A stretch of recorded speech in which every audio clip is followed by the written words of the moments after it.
I've been trying to film this introduction for like an hour now. This is probably take 52. I'm getting nowhere, so let's just get the show on the road, shall we?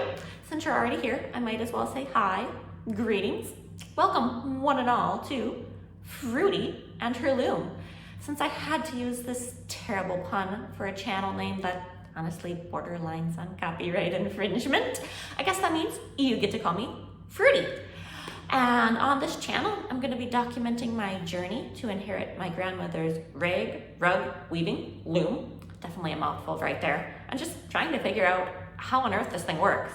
I have an instruction manual, but it's from the 1960s and, oh, let's be honest, I didn't read it anyway. So this is going to be an adventure, and I'm glad that you are joining me on this fantastic voyage.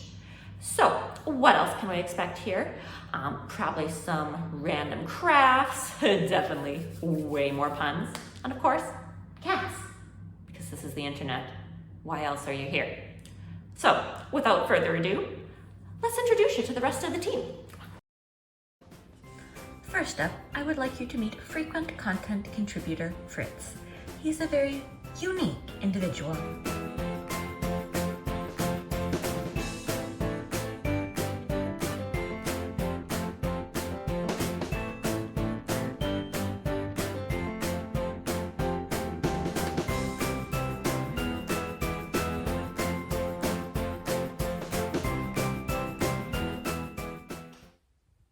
It is with the greatest honor that I introduce you to Lady Gertrude of Prussia, first of her name, Queen of the Couch, giver of death stares, and CEO here at Fruity and her Loom. Is there anything you'd like to say to the camera? I'm not exactly sure what she does here. I'm scared to ask. So then, where should we start? Why not the beginning? The very beginning. Eons ago, humanity learned to harness the power of fire, forged the first wheel, and created the first weaving loom? Okay, the loom may not have been top priority, but it would have been pretty high on the list for the creation of fabric, for clothing, and other goods. I'm no expert, so I'll leave the history of weaving to the actual historians, but I will share with you some stunning examples from the Metropolitan Museum of Art.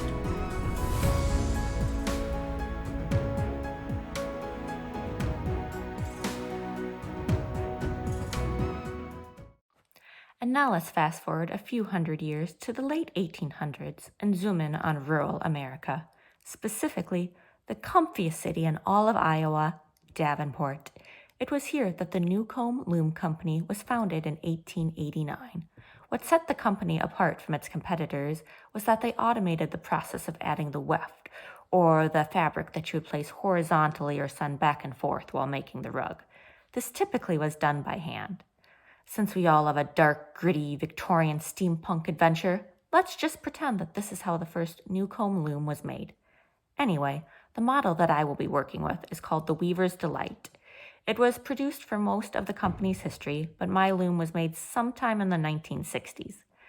The company shut down for good in 1983 before they could dumb down their instruction manual specifically for me. I really have no idea what I'm doing. So when I say this is going to be an adventure, I don't mean a jolly frolic about the Shire. I mean something just a little bit more epic. At the time of filming this, the weaving loom is still at Nana Fruity's house. I do have a few of the accessories though, so let's take a look at those. Okay guys, I've got everything lined up behind me. I'm not exactly sure what it all is, but I can't wait to show you. So, yeah. I know what you're thinking. It's okay. Go ahead. Make your joke. I can wait. Are we good?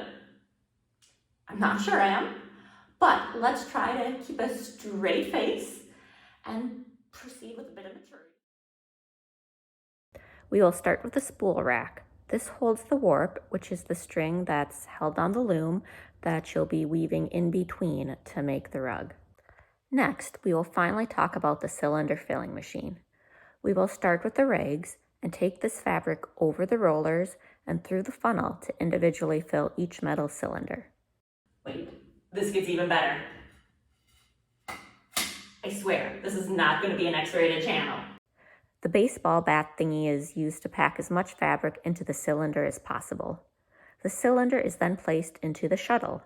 The cylinder and shuttle are what move back and forth to place the fabric and create the rug. I'm going to get banned from YouTube right from the get-go, aren't I? Well, I think we've all been traumatized enough for today, so might as well call this quits. I hope the next video will involve actually getting the loom, putting it together.